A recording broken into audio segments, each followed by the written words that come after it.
Youngzers, episode 8. The kids are back. We got Roberts, Andrew, Dan here. Um, Decent week in Pittsburgh sports, I guess you could say. We're coming off a big victory today. Pittsburgh Steelers beating out the Bengals 23-20. I know last week all of us were going in low expectations, but I had low expectations. I was thinking like 30, 31-10. Um, but I have no idea what happened. That was an insane game. I think how it went down was kind of crazy. But what do you guys think? Yeah, before we really get into it, I just want to. You may see the background here. We got some candles lit. We're having a moment of silence right now. The world lost somebody great this week. Someone a lot of people look up to. Someone that held up a lot of traditions. You probably know, of course, I'm talking about T.J. Watt and his pectoral. He could be out for the year. You know, the tradition of the steel curtain. A lot of people look up to him. Really, probably the biggest thing to happen this week, honestly, is the Steelers probably losing T.J. Watt. So I just want everybody, when they're watching this video at home, take 5-10 seconds, keep it quiet, keep him, good vibes his way. Pray that the Steelers defense doesn't lose him for the whole year because the Steelers defense looked phenomenal today. Guy's done. Let's just not sugarcoat it. Just like Pitt. Yeah, they're done. So anyway. Whoa. So Pitt, yeah, but we're talking about the Steelers now. Let's not get into Pitt yet. We'll save that. I had to take a shot. We'll save that. All right, Sean Clifford. Send TJ. I'm not defending the guy, so I don't rattle me. Yeah, let's get back into the Steelers. Yeah, losing TJ definitely hurts. It kind of feels like London Bridge is falling down at this point. But I don't know. It hurts. The big loss, big blow to the defense. That's all I gotta say. I'd say it ain't so. And Najee in a boot doesn't look good either. Yeah, and then I know we were all down on him last week. I don't think any of us gave him a chance. We all thought it was going to be at least 30 points by Cincy. But they played the way you needed to beat a team like that. You win the turnover battle. They were +5 in the turnovers. So, I mean, right there, you're already starting off on the right foot. I think the defense is going to keep them into a lot of games unless TJ's out. That's a huge blow. But the rest of the defense looked good. The secondary looked really, really good. Even Devin Bush looked really good too. So you got to give props where they're due, and he looked good. And I think it might be finally he's got a good defensive line in front of him taking up blocks, and he's able to read and react, and he's not getting linemen up on him blocking him. So he looked good. He actually looked like he ate his Wheaties and is playing for a contract, honestly. So maybe he's got a little bit of an attitude readjustment, which is great, and that's what you like to see. Yeah, I was thrilled with the secondary. Minka was an absolute menace today. He was finishing every tackle. That's something you haven't seen the past few years of the Steelers do, that pop finishing tackles, really just bringing the hammer down. So Minka looked good. Terrell Edmonds was Terrell Edmonds, looked okay. Cam Sutton and Akella Witherspoon looked good. We talked about this last week. Cincinnati, probably one of the best receiving corps, if not the best one in the league. Levi Wallace got hurt, was out for, I think, at least a quarter, if not more. Arthur Mollett came in. I mean, everyone did their job today. And to hold that Cincinnati offense to 20 points, give the game ball to the Steelers defense. Yeah. I was going to say, it helps. T. Higgins got hurt early, which helped the Steelers defense. The only negative I see, we were talking about it in amongst the boys here, is Minka taking some extra cheap shots that probably weren't warranted. And I mean, I'll go out on the limb and say it. I don't know about anybody else. Devin Bush today, greater than signed Miles Jack, and nobody in this call could have said that 4 weeks ago. Nobody. No. Nobody. So. But I do feel like that is the kind of game that reignites that rivalry that we said was kind of missing. Because I really feel like the Bengals were walking in like they didn't care. Like they were writing that game off. And I'm not going to take much from this game because look what happened last year. We went into Buffalo week 1. Yeah. And then, I mean, we hobbled into the playoffs by a field goal from the Raiders, right? Yeah. So we scraped into the playoffs last year. So, I mean, for a week 1, I mean, I am glad they won. I'm impressed with how they played on the defensive side. The offensive side, it was for the most part. The running game didn't look that great. The line looked horrible. Passing, I mean, Deontay Johnson, he had that incredible catch, and then Freiermuth, I think, right down the middle, last kind of drive of the game before they picked the field goal. But other than that, the offensive side of the ball wasn't too flashy. It wasn't like explosive, nothing like that. It didn't impress me at all.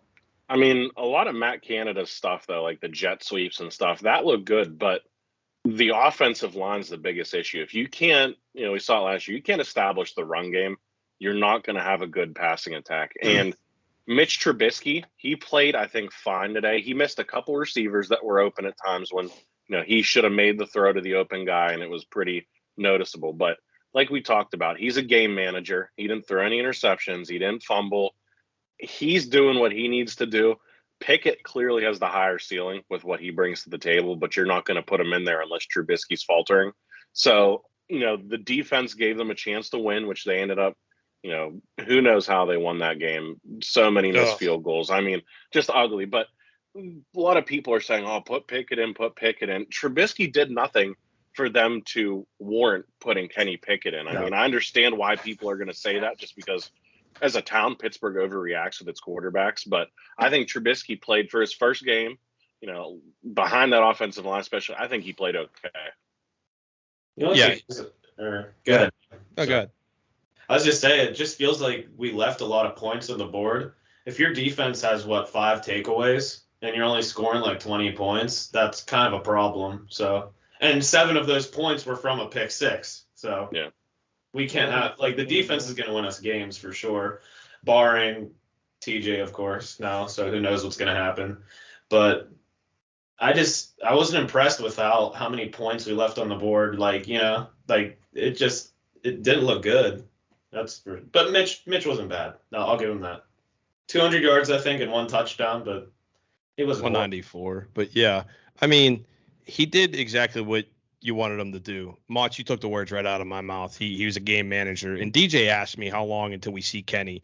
I don't think we're going to. If he's going to manage a game like that, and he's not the reason they lost, right? Because they didn't lose.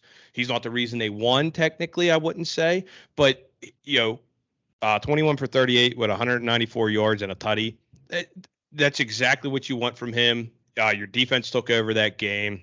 It's an AFC North rivalry game. Everybody gets up for an AFC North game. So, I mean, it's a war out there. So I think he did just fine. In my eyes, he did just fine. I don't want to hear people talking, oh, let's get Kenny in there, get Kenny in there. You need to stop that. And you're going to hear it a lot in this town because the kid went to Pitt. I understand that. First round pick. I understand that too.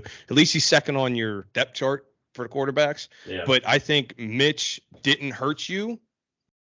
He just managed the game. There was a lot of you couldn't get the run game going, so that hurts. For Claypool to be your leading rusher with 36 yards on 6 attempts, which shows like Matt Canada's jet sweeps, and you saw a lot of those trickery plays where the laterals and then the lateral back, in that one pass to Freiermuth. I like that. A lot of misdirection and stuff like that, tricking defenses.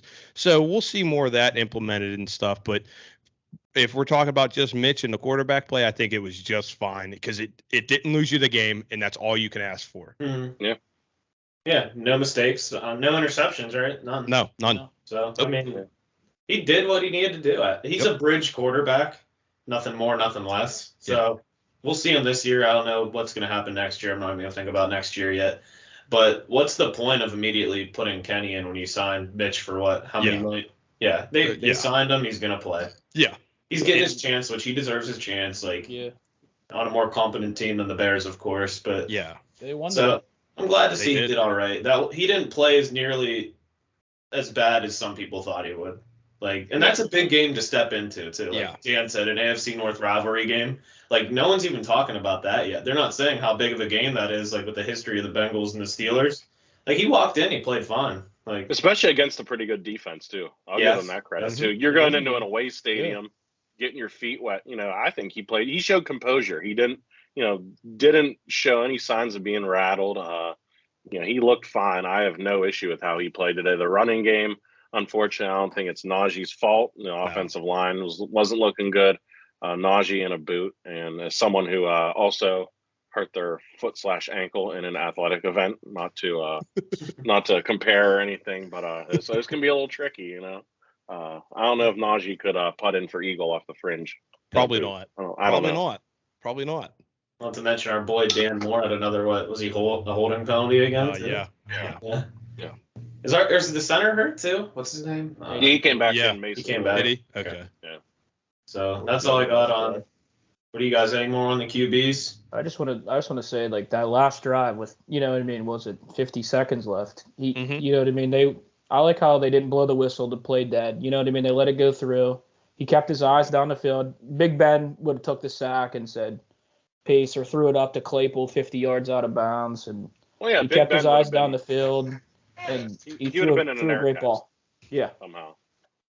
And then the last note I have is Alex Highsmith impressed a lot today. Played really well off the other side of TJ Watt. 3 sacks. Off the other side of TJ Watt. So. And that trade for Malik Reed's looking pretty good right now, especially if Watt's out for the year, because you needed that depth there, and it's not like he's a slouch. I mean, he was starting for the Broncos last year. You heard his name today. He was making plays. That's just gonna be a whole nother can of worms there for the defense after that, though.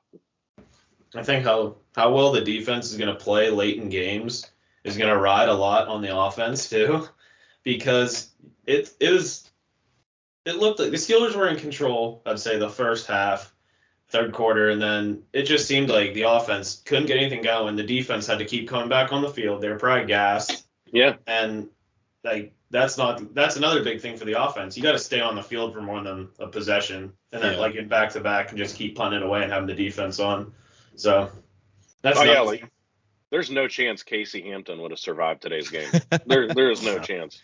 Well, feed them oxygen. Yeah. I feel like their defense, and it happened a lot last year and the past couple of years. They were in a bend don't break situation because they are getting forced out there. When you lead the turnover possession or the turnover margin by 5 turnovers, and you're getting your offense back out there, sometimes in plus field position, and to come away with a 3 and out, or you might get 1 first down, you're not helping your defense out that much. But I think the defense was amped up.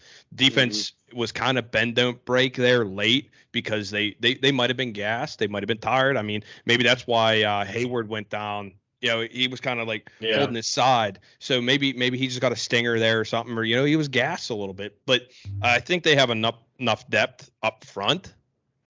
But you're going to start getting thin at linebacker and at safety and stuff like that. So that's going to wear on the guys too. So we just gotta see, because like I said, an AFC North game, they're tough. You ask anybody who plays in the AFC North, especially these games and against Baltimore, both sides don't like each other. You're coming out there, you're cracking each other. So you're going to have injuries. Hopefully they're just for maybe a week. But, Highsmith did impress, but he came out with a stinger. He had a stinger too. So with his shoulder, he was holding his shoulder or whatever. Yeah. So you got to watch him too, because what do you have after him and Reed? You know what I mean? Yeah. You have Jameer Jones. That's the next man up. And, there's nothing there. And like you said, Dan, it was a physical game today. Yeah. T. Higgins got cracked for Cincinnati, out for the game with a concussion. When he gets those cobwebs out, he's going to be pissed when he realizes he's in Cincinnati. That's just, I mean, no amount of Skyline chili is going to help you there. It sucked to see him go, though, because he is one of the bright young kids. He's an electric player. Him, Boyd, Chase, arguably the top 3 receivers, top to bottom in the league. So, it sucked to see him get hurt, though, definitely. That defense is mean, though. Like going off what Robert said, Minka, he was just like taking they weren't bad penalties. He's just like finishing the play. One of them wasn't his fault. That was on the interception. Like Sutton intercepted it, and I don't think he could tell like if he caught it or not. So like he was just gonna crack him either way. Yeah. So I don't think that one was really his fault. But he's aggressive. He impressed me a lot too. Which I mean, I expected it from Minka, but I did not expect Joe Burrow to play that bad in the first half, though, either. Like, to get picked off in the first series, too, I was like, what? First pass. Second play. I don't think he's 100% either, though, from getting off-season surgery. You know what I mean? Though? Like, they probably threw him out there, said, hey, you're our guy. And they don't have anything. They went down with the ship, So What do you even get? Appendix? The Yeah. Appendectomy, yeah. Yeah. And then you got to think, like, they didn't play any of their starters in any of the preseason games. And you heard a lot of people talking about that. Like, that's not the thing to do, because Buffalo did it last year, and Pittsburgh went up into Buffalo and won that game.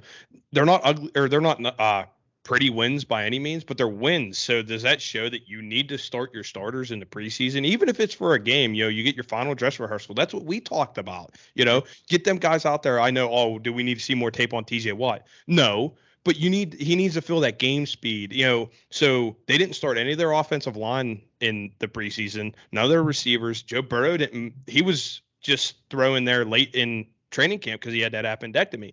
So I mean, circumstances happen, but like, it just shows you need that dress rehearsal. Yeah, you get to get your feet wet, at least for the last game, because like you saw today, if you have your first real meaningful, if your first game action is gonna be in the first game, you're going to come out slow, which is definitely what Cincinnati did today. If you would have throw that pick too, like he threw his first pass as a pick. Yeah. If you would have told me at noon today that the Steelers would have went into halftime holding Cincinnati to 6 points and they didn't score a touchdown, I'd have been like, I'm admitting you to a psych ward or something, or getting you in an intervention for smoking crack, because realistically, if I would have told you that, you would have been like, there's no way with all them weapons on the field. But it shows that they were knocking rust off. They were not seasoned at all. They were not cohesive at all. Yeah. Yeah. And that's a Super Bowl team right there too. I mean, look at another one in Aaron Rodgers, who has 7 points today. How many preseason games? How many snaps did he take? 0. Yeah. So maybe it's good to have the rotation with Mitch and all those guys. So now they're ready. They're ready to play, Yeah. Played a whole preseason.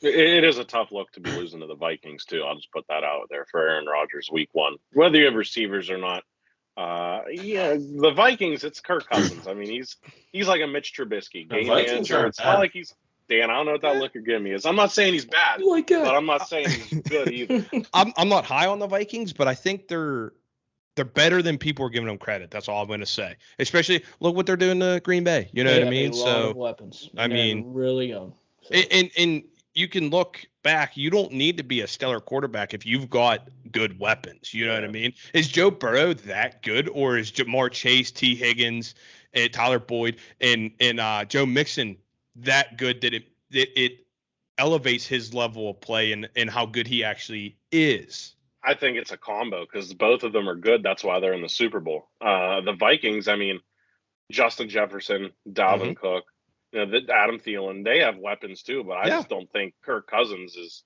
I don't think he's good. He's a solid quarterback. I think that's what's holding him back. That's what I was trying to get at. I understand. Yeah. Yep. Yeah.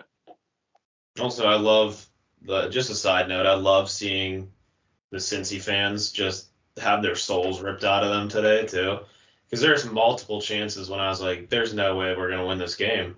Like, I thought that extra point at the end, I was like, this is over. Like, they scored with, 1 second left, and they rolled it off. It's like, I think, 2. There's no way the Steelers would have scored on the kickoff. But, that was big, them losing their long snapper. Yeah.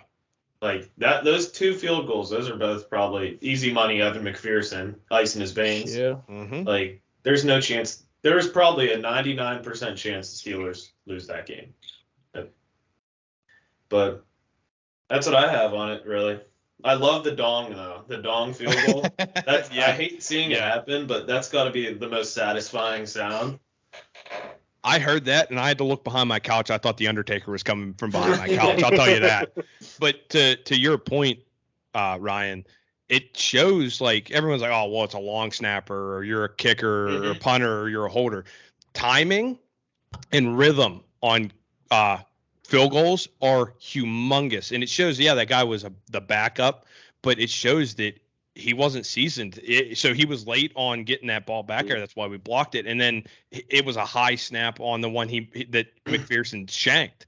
And then Boz, I don't know what happened there, but it just shows that special teams will win you a game. You know what I mean? Yeah.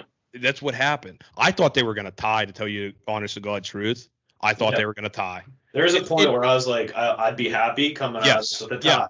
Yeah, because you're going to tie the team that everyone's picking in the AFC North, and everyone's thinking that can get back to the Super Bowl, make a Super Bowl run again. So that's not that's not terrible. I would take that. But you come out with a win, I'll take that too. I don't care if it's by 10 points, 3 points, 40 points. A win's a win, especially in a divisional game, because you need to go 4-2 in your division to make the playoffs. I guarantee it. Yeah. And the Bengals right now are 4th in the AFC North, and they're on the outside looking in the playoff picture. I just like to let everybody know that. So week 1. Week 1. Not overreacting or anything. No. But all right. So this, good win this week. Possibly no TJ Watt. It's not looking good. Mm-hmm. Patriots next up on the slate. Mac Jones back injury. Who do we have for next week's game? What's the spread? I don't think it's home. Is it at home? I haven't even. It's at home. I think it is home. Yeah. Yeah, it is home. Patriots look bad today, by the way, too. They did. They didn't look good. They lost to the Dolphins. Yeah, Yeah, Dolphins 20-7. People hate on Tua. People hate on Tua, and he looked fine. He looked really good. Yeah. He had a couple bad errant throws, but I'm not gonna knock him for that. You know what I mean? Yeah. So, the line I'm not seeing yet, but I'm taking the Steelers regardless. Okay. I would too. New England's the favorite. It's -1.5. Oh, that's basically gonna be a pick on my bet by the end of the week. Yeah. And so the matchup predictor has the Steelers winning, but the line they don't have it out yet on any betting apps yet. So yeah, no. But I mean, if it's at the Acrisure Stadium, I'm taking the Lurs. I think if they play like they did today for the first half, because the Patriots are not what they used to be. No. And I think it's going to be a revenge game, too, for all those years that the Patriots beat the Steelers. So I'm taking the Steelers. I'm going to say a final score 24-10. It seems like, I don't know, 24-10 or 13. I don't know. 24-10. I'm going 24-10. I'll go with it might be that if Mac Jones is out, this may be the elite matchup for game managers. Brian Hoyer versus Mitch Trubisky. I'm going to go 20-13 Steelers. Something like that. It's going to be a low scoring game if they're both at the helm. Robert, what do you think? I can see what you guys are saying, game manager there, but I think this is first game at home. I think the fans realize they showered Trubisky with a little bit of love. I think this is a coming out party for Mitch. 31-17 Steelers. See, but I don't know, because this is the first game for the Steelers at Acrisure Stadium. So I don't know what's going to happen. It's going to be electric for sure. Is it going to be? Still the Heinz Red Zone, though. We got to keep the Heinz. I'm going to be honest. We got to stop buying into this hype, dude. It's the same stadium. We got to stop caring about the name on the top of the stadium, buddy. I'm just saying these things all factor in, Roberts. They absolutely do. No. They absolutely 100% do. 100%. Pitt wouldn't have lost if it was still Heinz Field. No. Yeah. But can I get my prediction? Yeah, good. Yeah. It's all about, I think, if Najee's 100%, not even 100%, if he's going to dress, because he got rolled up there and looked nasty. But I'm going to take Steelers in a close one. I'll go 21-17. I think Najee will be back. You think so? He just tweaked his ankle. He jogged off the field. Yeah, but he was limping. He was gingerly jogging. I mean, I think seeing what he came off the field though on his own power jogging, I think in a week he'll be all right. Just rest up, If not, I mean, do you think we need him against the Patriots? Yeah, you need everyone you can, because I mean Pickens was very quiet today. I don't know if we want to talk about that, but he was quiet. I don't know.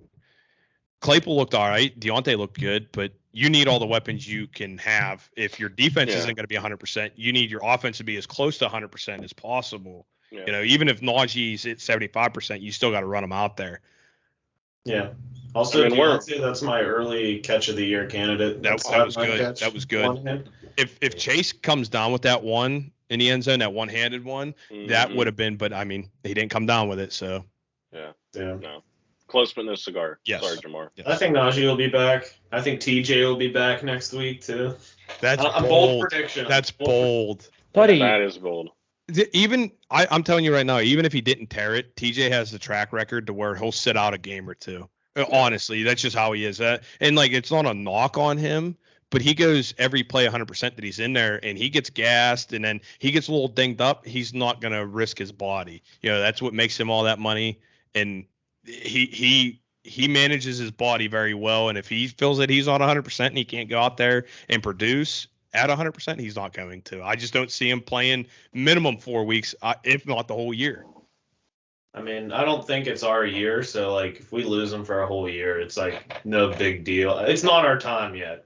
It's not our time. I hate to see him out. Like, I wish he was playing, but at least it's not a year where it's like Super Bowl contention, I guess. Because let's be honest, we're not Super Bowl contenders. And I honestly didn't even think we'd beat the Bengals. I thought we'd get swept like we did last year. Yeah. So saying if we even split with the Bengals, that's pretty impressive. No, they got to come to Heinz. Yeah, they have to come here. Yeah. So crowd will be fired up for that. I still think we're going to split with the Ravens and the Browns too, though. I wasn't too impressed with the Browns today. No. I wasn't impressed with Baltimore either. To be honest. I mean, Lamar had one nice throw. Did you see that 50-yard bomb? That was Bateman, nice, yeah.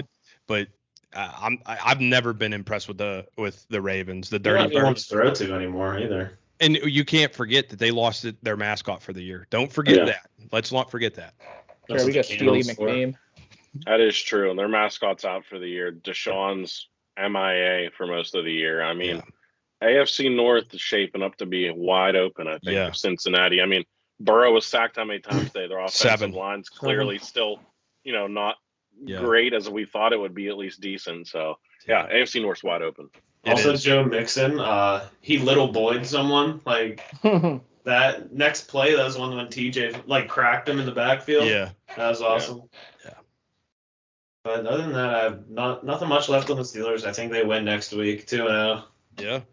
And that's a big surprise. Yeah. Good vibes to TJ. This episode is dedicated to TJ Watt. So we're keeping that in mind. Best defensive player. Hopefully he's back out there this year. All right. Any more thoughts on the Steelers? Shout out Chris Boswell. Yeah. Scared the living hell out of me thinking the Undertaker's coming. So don't do that again, please, Chris. Please. I know. Do we want to move on to the Pitt Tennessee game? That's fine. Roberts, you were there. What was the atmosphere like? What are your thoughts? I'm gonna start it was way more stats of 60-40 Pitt to Tennessee. I think there was a ton of orange down there. There was a lot. In our section, there was a ton of Tennessee fans. Would you say Pitt's on the hot seat for that? Yeah, because it came out that they only gave them upper bowl seats, which is the closed section in the AC. We're gonna call it. Okay. There was a ton of orange up top, but the band took up a lot in the bottom left corner, and a ton of fans traveled. I will say that. I'm telling you, they had that game circled on their schedule after what happened last year. Like, you guys went down to Tennessee, especially you caused a ruckus. Yep. I guarantee it. And all those fans, they're looking for you in the stands. They're saying, "Where's Ryan Roberts at?" And they're ready. They came ready. Well, if there's two things though in the sporting world people are going to get up for, it's the Flint, Michigan Mega Bowl and the Johnny Majors Classic. That's just a fact. Yep. There's no denying it. I don't know. I think the Leechburg tip-off Christmas tournament, too. You know what I mean? That is true. One of those two, either tip-off or the Christmas tournament in Leechburg. Basketball. Especially fans recently. Get up for that. Yeah, especially recently, but we won't say anything about that. But the Pitt game, I don't know what they're gonna do at quarterback. The offensive line, atrocious. Not what people thought. Can they get? I thought this week they might have a better chance of coming back and being better. Not happening. Those guys look like they don't want to be there. And that is why Keaton Slovis maybe had to get scraped off like a Mr. Yuck sticker off the field. He was taking hit after hit. It did not look good. He was getting his clock cleaned. They lost by a touchdown. Overtime, it was not pretty. Nick Patty is not the answer. You were clamoring for him a couple weeks ago. He looked promising in spring ball. They said he was making huge strides, and I don't know who was putting that one out, but it ain't it. I do know that. Yeah, Nick Patty got hammered a few times too, and he didn't look 100%. He was hobbling. He showed a lot of heart, but like that was a bad look for that offensive line. It's not as good as people think. With what 5 seniors on it, yep. And you let Slovis get blown up, and then Nick Patty blowed out his knee. I mean, it starts up front, and and for Izzy to go off for 154 on 25 touches, I mean, that looks promising, but you have no time to pass. But then them two quarterbacks combined went over 200, almost 300 yards passing. But the thing I'm worried about is they have no wide receiver one either, and I don't know where they go. Jared Wayne has flashes this year so far of maybe being that guy stepping up for the team. Mumfield, he has the potential as well. Like they have 5 or 6 guys that have the potential to step up and maybe show, but he has no time to throw. And that's what about Bub Means. Guy, get that guy off the field. He's looking like a guy we know close to him. But Lima Swede. Yeah. Is he the next Lima Swede? No. But it's we got still ranked 24th in the AP, which I don't look much into because look at the top 25 this Saturday. Didn't look good. Penn State ranked Alabama. Yeah, 22. Alabama almost dropped one to Texas. Yeah. Yeah. And then Notre Dame does drop one, and I think they're still in the top 25, aren't they, in the AP? No. Wisconsin lost. I think so. Yep. Here. Ton of teams lost. They lost last week to who? Ohio State. Yeah, and they look bad. Marshall? And then Marshall. Yeah, they got smoked at home by Marshall. Yeah. There's no way they should be in the top 25 after that. Nebraska lost to what? Georgia Southern. They fired their head coach. They fired Scott Fott. That was PR wise, the perfect timing to fire a coach. Week 1 NFL, 1 o'clock slate hits, 101 Nebraska's like, yeah, we just fired Scott Frost. No one notices. It's like it's perfect. A&M lost too. Yeah. A&M, App State, right? App State. They like 9. They're single digit ranked. They're 5. They were 6. Yeah. Yeah, a lot of big losses. I think it's pretty wide open, I think, for most of the top 25. You got your powerhouses, but I mean, Bama didn't look too good. Ohio State's fine. I mean, I don't know. I just think Georgia's the best. Yeah. I think Georgia's looked the best. Like I told Mach, TJ, and Ginger yesterday, it's kind of like NCAA basketball, men's basketball right now, where it's anybody's year. You know what I mean? So that's what kind of hurts for Pitt, because they had a chance. If they win against Tennessee, they're barking up there probably number 10. You know, they're gonna climb pretty high, but it's anybody's year. You got these teams faltering early to lesser competition and not having them dominant wins and them big statement wins, really. You know what I mean? And for Alabama to go to Texas and almost drop one, and then did you see what Nick Saban said at the end of the game when he was running across? Everyone's horns down. You stop that shit. He ain't playing that because he knows that they didn't play well. And for you to want to be cocky like that, you should have blown the doors off that day. What was the spread? 21? 21 and a half. Right? And you barely win? Like, come on now. It's anybody's year. Like, I know Texas is, like, historically, like, a good team, but they're not, like, that great. Mm-mm. But if you're the number one ranked team, you can't almost lose to an unranked opponent, especially in college football. I mean, we were out on the course yesterday, and there was a brief moment on the tee box where we thought, is Texas back?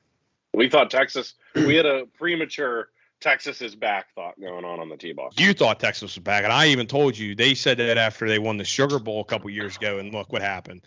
They're not back until, they're up in the top 4 for the whole year. They're playing for a national title and stuff like that. That's just my thought, because I grew up when Texas was dominant, with Vince Young, and when he slayed the dragon of USC. You know what I mean? I love that. But they haven't been back since. Yeah, they haven't been back since. It was just like a gut reaction. It was just a gut reaction. Like, you see, like, all right, Texas knocked Alabama. And the Texas being back would be great for college football. It would. Texas back is pinnacle college football. And I think if they win that game yesterday, since they're going to move to the SEC, that helps with recruiting. I still think it does. I still think it does because kids are going to be like, well, they came to Texas. I'm going to stay here in Texas. I ain't going to Alabama because we almost beat them. If I'm playing on Texas next year, we're going to beat them. You know, I think that still helps because you played the number one team in the nation really, really tight down to the wire. And arguably, if Quinn Ewers doesn't get hurt, I think they win that game. You know, they were playing their backup for most of the game. Yeah, you know, you're not wrong. And they played them tight. Yeah. So, yeah. And there were some questionable calls that went against Texas. Like at one in the end zone, they called roughing the passer on what the hell was his name? Is it Bryce Young? Yeah. He went to throw that ball away. That's not roughing the passer. I'm sorry, but there were some questionable calls, and you don't want to blame the refs, but you know you gotta call it even, especially in a big game like that. Yeah, I don't Absolutely. care. Don't take the ball out of the kids' hands. You know, let them make the outcome of the game. Let them, especially at that point in the game. Yeah. There's a certain point where you put the whistles away to an extent. I mean, you're not letting guys get like crackbacked, you know. Like I can't be having that. But like little ticky tack stuff, let it go in a close game. I mean, I'm not trying to see a dead body or anything, but like, let the kids play, you know. Yeah. But going back to Pitt next week, Western Michigan, Roberts. Is that who it is? Yeah. Early opener is at 11 and a half right now. Saturday, Pitt minus 11 and a half. Game. Stay away from that game. Yep. Boys. Like Andrew always says, or he said with Purdue and PSU, that's a trap game. Eastern Michigan, right? Eastern Michigan? Western Michigan. Whatever Michigan it is up there that Pitt is going to play, it's a trap game. Don't touch it. Don't touch it. You know, there's certain dogs that, you know, like can sniff out bombs. They can sniff out drugs. I can sniff out trap games. I can look at a schedule and I'm picking those trap games out. Mm-hmm. Pitt, Western Michigan, trap game of the week. Yep. 100%. Is it home or away, Roberts? Away.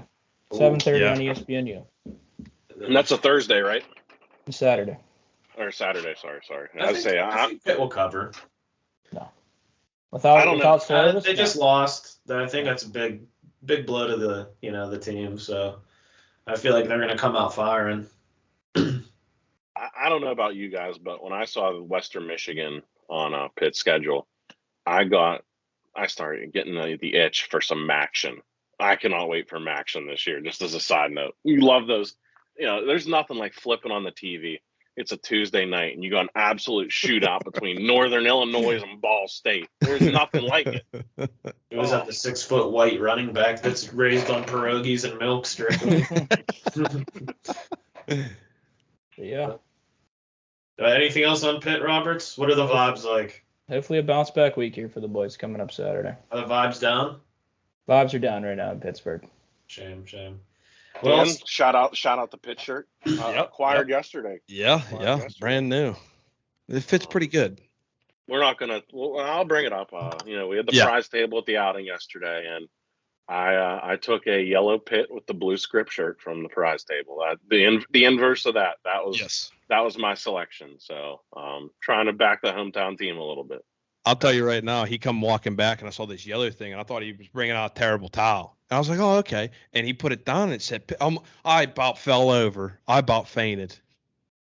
Hey, we were out there yesterday. We were out there against all odds trying to win that outing. Yeah. Playing well. Okay. On a bum ankle too, right? Yeah. I was so inspired. Let me tell you, I had chills coming down my body just seeing him out there walk. It was kind of like a Tiger moment after his accident. You know what I mean? You never thought you'd see him back out there. And this guy's out there on the tee box hitting the ball from the fairway, putting balls. I was blown away. I mean, my second drive, I just smoked it on one leg. Yeah. I mean, right in the fairway. Yeah. You know, what can you do? I was trying to will us to a victory there. You know, you guys were putting, we were pinned. You guys were pin seeking. I couldn't hit my irons for shit. I couldn't turn. So I looked like Ichiro trying to hit a baseball on the golf tee. We had some good putts, but couldn't get it done. Fell 3 strokes short of the victory, but good outing season for the Mega Powers this summer. Was. Yeah. Good to hear. Well, anything else on Pitt? You guys want to move on? That's it. All right. Next up, Penn State, Ohio. Not Ohio State, Ohio U. So that's a business as usual game. I thought they weren't going to cover. I think the line was like 27, and it ended up being 46-10. So Yeah. I mean, it's Ohio, so I'm not going to think too much of it. Big games next week. Big games next week. Auburn. I think this is going to be a real test at Auburn. This is kind of like the Pitt Tennessee thing. Mm-hmm. Penn State took down Auburn last year. I think they're going to go in there, and I don't know. The line right now, it says it's 3 in favor of Penn State. I'm not touching that. I'm not sniffing it. Like Dan said, I'm not touching that with what, a 10-foot pole? 10-foot pole. 10-foot pole, not going anywhere near that. So I think Penn State's be going in maybe a close game there. So what do you think, Andrew? Yeah, well, first, shout out Nick Singleton, the first Penn State running back to break 100 yards in what? It's like Bryson Saquon or Miles Sanders, I bet. Journey Brown, I think, was the last one. So he looked good. I forget how many receivers they said, 16 receivers or something like that individually caught a pass yesterday. So they were spreading the wealth around. But the big one I was talking on with Dan about, Drew Lar comes in after halftime, looks really good. And I know it's against Ohio, but that kid's 100% the future. I don't feel like I'm going out on a limb. He's gonna be so much. It's not saying much. He's gonna be so much better than Sean Clifford, but he's got the cannon. He can run. I think Drew Lar, he's gonna be good. I think he's the real deal. I'll give him that. What's the look, Dan? What's the look? You think he's going to be better than the, Big Ten Offensive Player of the Week from last week? Like, come on now. I mean, it's easy to be the Big Ten Offensive Player of the Week when Iowa only scores 2 field goals and a safety. So the competition wasn't really there for him. Ohio State played last week too. They played Notre Dame. So I mean, they didn't look good though. I don't think Ohio State looked good last week. But then Michigan did. Just you said 60. It was 17 different receivers. 17. Had 17. I mean, that's still 16 is impressive. 17 just as impressive. You know what I mean? So that is impressive. Spreading the wealth there. I'm just glad to see Sean Clifford at 17 completions. That's where I was. Oh, he only had 19. That's so high too. Parker Washington looked good though. He's back to his usual self. He didn't look good last week, so I'm glad he looked a little better today too. But I don't have much more on Penn State. Business as usual, that's kind of a cupcake game, honestly. Much respect to them action, I do say though. Respect to Ohio, but I'm sorry, I thought that was an easy game. Well, if you were somebody else that we may know, you'd be giddy about it because you guys play cupcakes and your quarterback puts up all these stats against nobody. Which our quarterback doesn't put up any stats, so we can't brag like that. I'm sorry. I mean, at least I'm just glad. Hopefully, he brought cash to the outing this time. Did he? Oh. Yeah. He was good. He was good. Just making sure. I'm surprised you knew who I was talking about. Yeah, it's not hard. Okay. There's only 2 Jags that we know. So. All right. What else we got on Penn State? Nothing. No, I mean, big game against Auburn next week. Auburn won a close game that they probably should have. I forget. That's slipping my mind who they played this week, but they barely won. So it'll be interesting to see if Penn State can stop Tank Bigsby. Auburn's running back, looked really good last year against Penn State.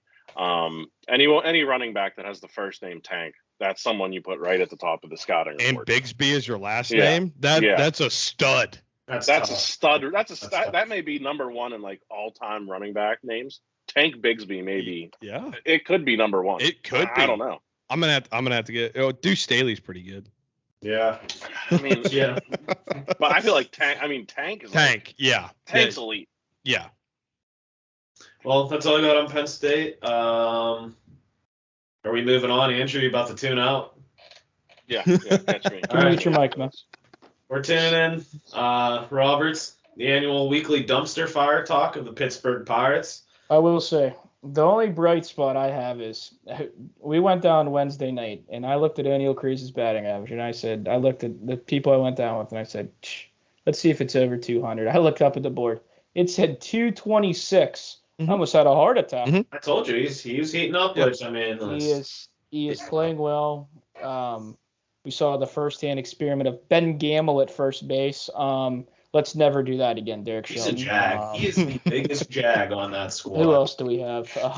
We had Beatty come in and threw an absolute meatball right down the middle for 10-0 to Pete Alonso. Put that one right into the notch. Yeah. That's about it, man. Jacob DeGrom, he looked great though. We went down. Cruz, did you there eat the ball in the river? Was that the game you went to? No. Was that this week? That was this week. Yeah, right? that was this week. Yep. Yeah. It's nice to have your own team hit the ball in the river for once instead of like the other one. So. I mean, it was on a bounce, but still, like, it was phenomenal. I was at work that night, and I heard I think Greg Brown was on the call, and he got absolutely electric about it. And I pulled up my phone on Twitter, and that thing was a piss nuke. That thing was a frozen rope. That thing, I mean, it barely got off the ground, but I mean, it cleared the wall and everything. And you saw people up there in the stands, they didn't even jump for it. You know, they were hesitant. They're probably ducking for their lives. Yeah, because I think it come off the bat at 112. So I mean, he's probably in the right spot. Oh, I have another one. What, Brian Hayes was hurt and didn't even play against the Mets, I don't think. But what did they go? Quiet lately. You don't hear much about him. No. I got a bright spot that somebody just called my like. I saw recently that Josh Van Meter has been removed. DFA'd. We're not even going to say DFA'd. Removed that shitter off the Prince. team. Guy's garbage. He's what we like to call a shitter around here. That guy's a quote unquote Christmas noob, as we like to call. So he's finally gone. But another bright spot. Remember the past 2 weeks they went 1-5. I think they're 2-4 this week. They did. They won 2 games. They lost a 1-run game today. Yeah. For everyone listening at home, that's what we call improvement. No, they didn't win today. They lost. Won today. They were winning. They were winning through 8 innings. 3-0. Oh yeah. Let me. I'm gonna just tag in here real quick. Whoa. Biggest jag in Pirates, whatever, online Twitter sphere, whatever. Rum Bunter. I don't know anyone follows that account on here. They were bitching at people. They were bitching at Pirates fans saying, you can't be rooting for Albert Pujols to hit home runs against your team. I'm on there. Bullshit, you can't be. I want to see that man hit 700. Don't you gatekeep who we can and can't root for. I would rather see him hit 700 home runs than whatever scraps on the field right there. So don't even bring that take online. He should have, whoever runs out, he should, whatever. That should have been deleted. That was the dumbest take I've ever heard. He's got, what, 66 against the team? So something like that. And you know, you recognize greatness. It doesn't matter if he plays for the Cardinals. You know, that's something that, you know, you got to respect that and don't get all butthurt about it. That's, you know, jag off. That's all I'm saying. Jag off take. It's just like when the Buccos a few years ago went down to the Nats and Max Scherzer almost threw that perfect game against them. I was rooting for it. You never see that. I grew up with Albert Pujols. I've been following him on his trek for 700 all year so far. So I didn't think he'd get this close. So he's sniffing it. You know what I mean? So anytime he can play the Pirates, because we play him again. Last series of the year. Season, yeah. So I mean, hey, come on now. He needs what, 4? Is he? He needs 3 now. Okay, so this could be a mess. Yeah. This could be. Yeah, it did. It just said starting recording again. No, I hit it again. They'll both be in there. Trust me, we're fine. All right. I hope. Anyways, little technical difficulty. You hate technology, but yeah, the machine. I hope he hits 700, and I hope it's against the Buccos. I really do. Yeah. Oh yeah. I think we'll get it before then, but yeah. His head would explode. I think it'll happen before then if he needs 3, but you got that cushion because you got the Buccos October 1st through the 5th. And 1, 2, 3, 4, 5. You got 5 games against the Buccos, yeah. So and like one being a double. See, like you could see if it was like a player like Ryan Braun that, you know, people hated. Like I could see that, but like Pujols is one of the, you know, best guys in the game for so long. Where like I don't know how you can root against that. It just seems like that's just being, you know, that's just a terrible take. You're just being childish. Yeah. There's a lot of adjectives I could use to describe. You know, that it just doesn't make sense. It honestly irritated me just for someone to even bring that up and, you know, gatekeep like, oh, you can't, if you're a Pirates fan, you can't do that. Shut up. And I'll back you up all day on that because he class act. He's a nice guy, you know, so And he's never been linked to steroids and stuff like that. So you would hope that someone natural would be able to do, hit 700, because there's only been 3 guys to hit through 700. You know what I mean? And one of them being somebody who's linked to steroids. Yeah. Yeah. And a first ballot Hall of Famer probably too. Yes. Not to mention your own hometown team tweeted a picture of your future star, tapping him up and having a conversation with him during the timeout. So But so I mean, that's all I got on the local dumpster fire. They got the Reds and the Mets again this week, I think. So they're to get Jacob and the Yankees still get slammed. But moving on. Penguins, you guys got anything on the Pens? I got nothing. I'm waiting for camp weeks. opening up soon. Yeah. Hextall said that they were getting some trade requests for defensemen. A Metro team offered the Penguins. They said, if you give us a first-round pick, we'll take Jason Zucker off your hands. Connecting the dots, it was the Philadelphia Flyers. Obviously, that never happened. The Flyers are a dumpster fire already. Yeah. John Tortorella talking about he doesn't like the culture in the locker room, which I personally, I cannot wait to see John Tortorella, in Philly. Just keeping him there, even, it's just going to be a circus. I mean, he's an idiot. Bunch of, the Flyers are a goon squad, Broad Street bullies. They don't have anything going for them. That's like putting a couple Mentos in the Coke and just watching it unfold. you throw torts in that locker room. I love it. Would you say he's a Jag, though? Oh, yeah. Yeah. He's the definition. If we did a first ballot Jag, it'd be on the first ballot torts. Can't stand the dude. Okay. Understandable. Well, I got nothing on the Pens, so you covered it all for me. Yeah. So are we going to move on to the new segment? We're renaming it.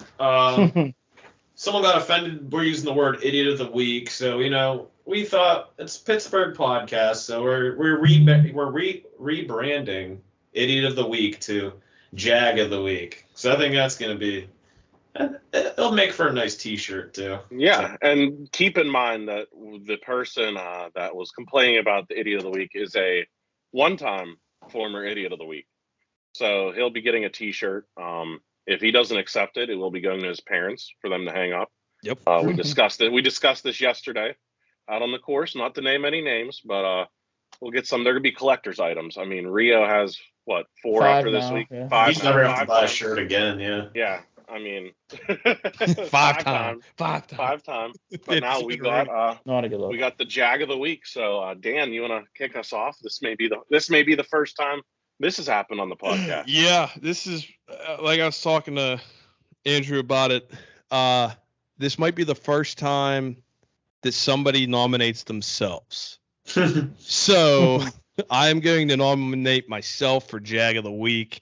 It pains me to say it, but I was playing video games the other night with Motts and Gary were in the party with me in the chat, and we were talking, and I'm sitting here and I have a 24-ounce bottle of Mountain Dew on my table, and then I have a 12-ounce Mountain Dew bottle on beside me on my desk. And for those who don't know, I do dip snuff. I know it's not good for you, but I'm sitting here and I'm talking like I'm way back here, right? I'm just chilling, chillaxing, and I grab my spitter and I really need a drink, and I put it to my lips. I open my spitter, put it in my lips, and I take 2 gulps, and I go, I just drank my spitter. Put the lid back on. It still makes me want to hurl, but I didn't vomit. And Gary and Motts are just going ballistic on me. Like, oh, Gary used to dip snuff, and he's like, that would make me never want to chew snuff ever again. I was like, yeah, I wish it would. So I'm going to nominate myself for Jag of the Week for drinking my own spitter. Yeah, that's a tough one right there. Very tough look. But I love the self-nomination. You're not shying away from it. You're embracing it. Yes. I respect that. Yeah. Tip of the cap to Thank you, you. man. I do appreciate it because absolutely. When you're a Jag, you got to embrace being a Jag. You know what I mean? So.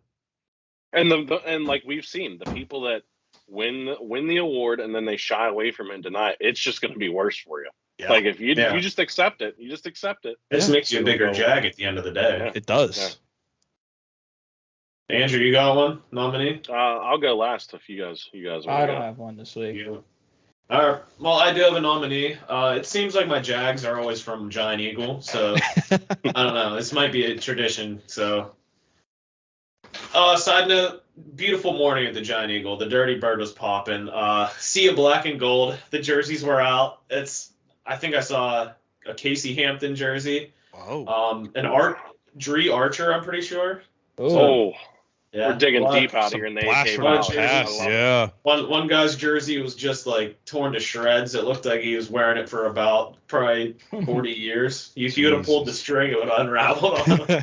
But my jag of the week is people at the store that ask you questions when you obviously don't work there, Mhm. and like it's the most infuriating thing.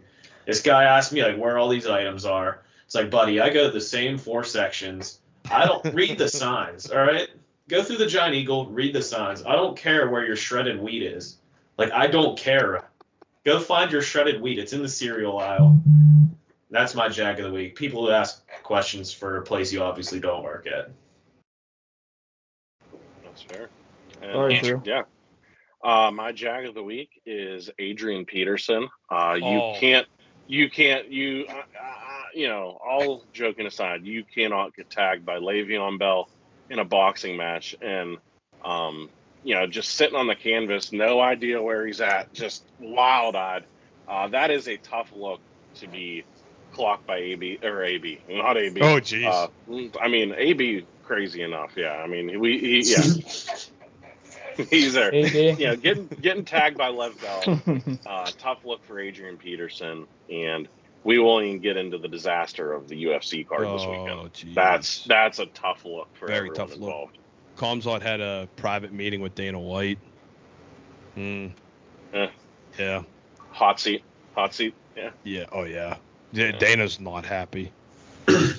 I wouldn't be either. Just the fact that he missed weight by 8 pounds, and then 7.5 pounds, and he's like laughing about it, Yeah. and flipping the crowd off because they're booing him. Like, come on. Yeah.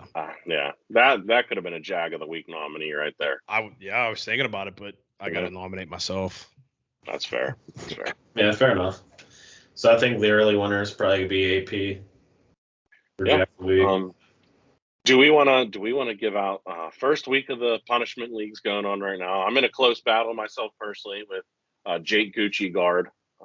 I need a couple decent games from CeeDee Lamb, Mike Evans tonight. He has nobody left. I think combined 23 from them, so hoping I can pull that out. Yeah. Do we want to start giving some teasers for the punishments that the loser will have to select? I like Luke's idea, Ryan. You want to give away Luke's idea for the punishment? What's Luke's? Oh, the calendar. So Yeah. the loser has to do a 12-month calendar photo shoot and distribute it to all the other people. So what are we doing? What would we do for that? Like, do you pick out your own outfits? Does someone No. buy your He outfits? pick it up. He said everyone picks out an outfit for them and a pose. Oh, nice. Yeah. Which we'd probably have to get maybe 2 votes from the fans, since we only have 10 people in the league. We might have to look for social media for one. I'm going turtleneck and chain. I was saying, my own outfit too. Can I honestly just pick my own out and poses? Like, it'll be some good ones, but I would just prefer to do, if I come in last, hopefully I don't. I would like to go strictly 12 months of jorts, nothing else. That. Is anyone opposed to that? A little bit, because I'm telling you right now, you're getting a man thong. Oh. I'm telling you, and like a bow tie. No. Oh yeah. Oh no. Oh yeah. I refuse. It may be a I joker. refuse. Honestly, at this point, No. maybe a leash. Maybe a leash. I don't Right. Rubber suit. No, you're getting a leash. Have a nice persona. It's got to be a little embarrassing though. You know what I mean? I mean, the poses are going to be what's embarrassing. Like, if I do jorts, the poses, I will do the embarrassing. Oh, yeah. I mean, I'm not opposed to that, but, we'll have to discuss that. There's a line maybe. Like, you showing, like, a lot of man thigh? Yeah. Okay, I could dig it. I mean, I'm a bigger guy, too. I'm not going to be throwing anything tight on. I'm not, the jorts, I think, would be, for a big guy like me, the jorts would be electric, I think, for the calendar. And honestly, it'd be a gift to you guys. It would tie any house together. That could be DJ's housewarming gift. I'll give him a calendar myself. Jorts and a crop top. That's fair. I'll do the jorts and the crop top. I can dig it. Yeah. I'll do the. Or a flannel, cut off flannel and jorts. Oh yeah. Does anybody have an axe? I can do like a lumberjack type calendar. I do. We're What you got cooking on now. Youngsters, There we too? go. So you're We're saying you're cooking going to throw the rest of the year, so I don't even have to worry about it. I mean, if it gets down to it and I'm near the bottom, there's a decent chance I could throw for the right price because give me a crop top and some jorts, and Mm-hmm. that calendar's getting made. If I lose, I'm not doing calendar. I'm doing the new one I thought of. I'm doing the mime. I'm gonna dress up as a mime and get tips, and then the money I get, what should we do with the money? I feel like if we donated it to like some kind of charity, the business would let us mime in front of their place. Yeah. I like it. Now, are you going to go down to like Station Square or the Strip to do it? No, I was thinking yeah, maybe some You're not Leech. doing it right here in like Leechburg. Whoa. Right? You got to, yeah. need You're to going to go travel. down to like the Strip You or know- something. You know what'd be awesome? You have to go down the ACK on a Sunday and mime outside no. Tequila Cowboy.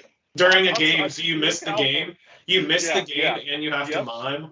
Oh, Absolutely, that would man. be a terrible punishment. That'd be electric. I don't think I could. My social anxiety would make me just die. Where you have to mime all 9 innings of a Pirate game in the Rotunda. I guarantee you get on TV just like. Oh yeah, someone would be like, "Oh, he's just really living it up over there." What other one? And then there's a bomb going off in the Roberts household, but What other ones did we have? The paintings one was also a good one for. I do false like bingo. that one. The false bingo. That that'd false be bingo. awesome. That would False be That, awesome. bingo. that could get somebody killed. Honestly. Yeah. It would. So the false bingo, we go to the Gilpin Fire Hall, and whoever loses has to go in there, start playing bingo, and the first number called, yell bingo, and then you got to keep doing it till you get thrown out. That would Which, be. yeah, If you guys that for a would be- backstory, that stuff is you don't mess around about it. Yeah, No. there's Guilt 0% chance I would do that one. I would. After I would one knock time, them out I alive. believe. I don't have it in me. False bingo twice. I'm Oh, I false would. bingo until they Oh, I out would. and they Throw me throw out. me out, I or I'm at almost got thrown gunpoint out, from yeah. some Yeah. little old lady. Yeah. I'd shave my head and like disguise myself, like false bingo. I'd dress up as Um, Gucci guard. No, the paintings one was good. So the loser has to go to Michael's, get 3 to 5 canvases of like the blank canvases. How many you choose? The people in the league that didn't lose get to paint on the canvases. The loser has to go down the strip district, and they can't leave till they sell all the paintings. That would be another great one.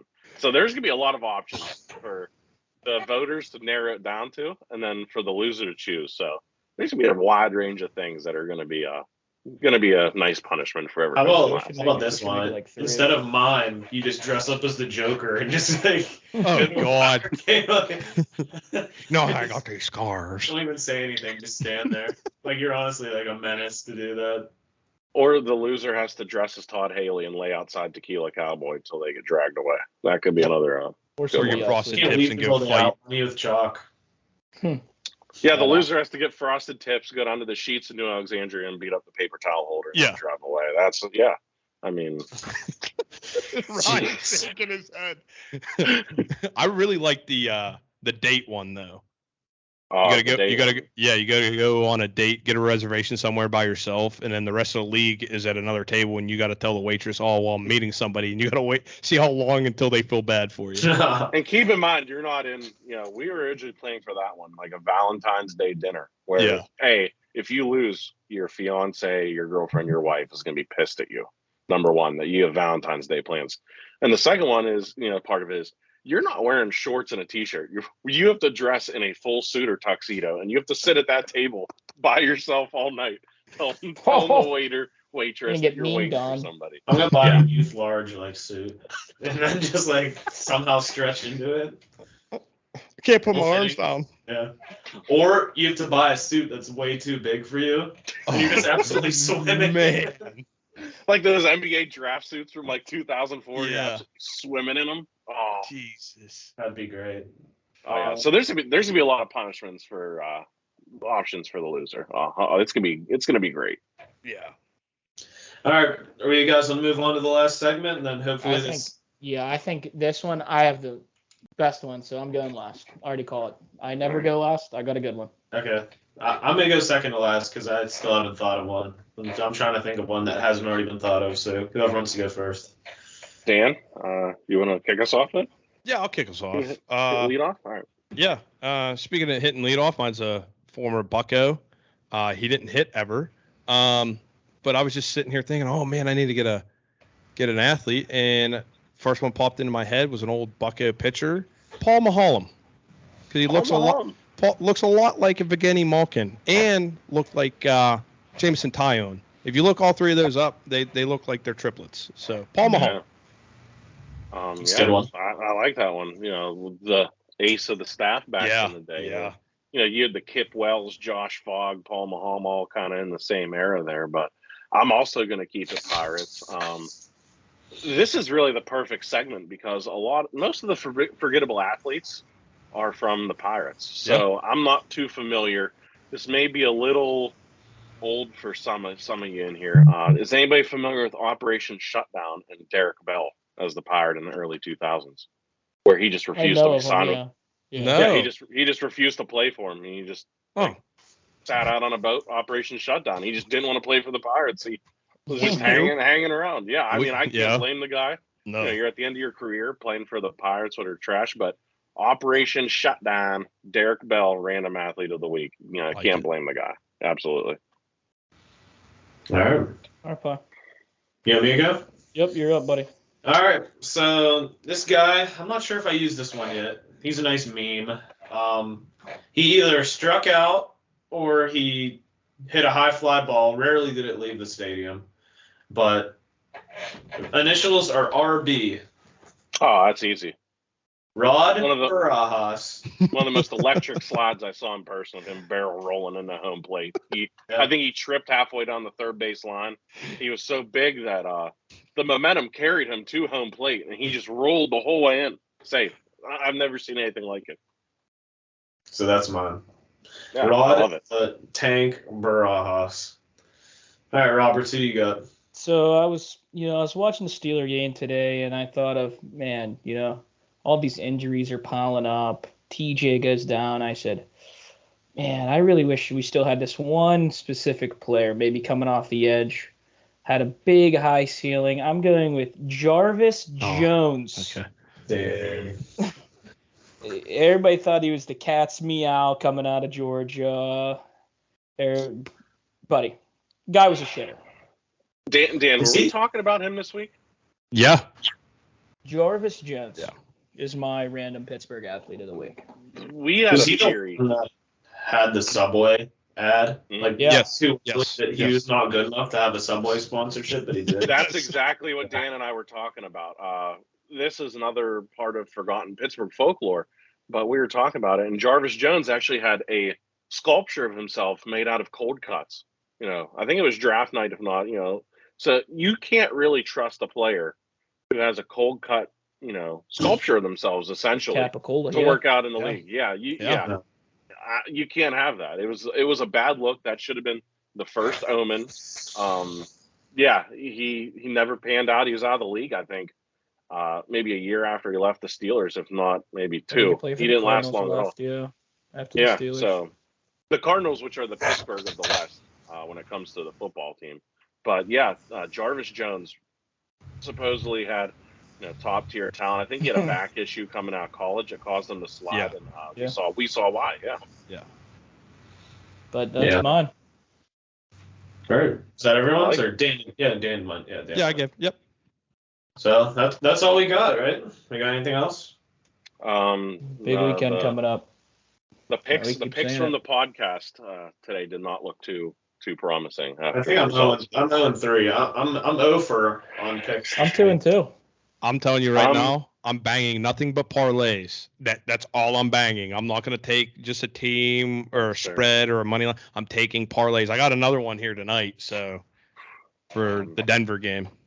A big shout out to AJ Bergnet on Twitter, Matt Knox, friend of the show. He 2-0 on his picks today. Roberts and I were the only ones on Thursday that were winners. I had the Jags money line today, which they choked at the end. Yeah, they split.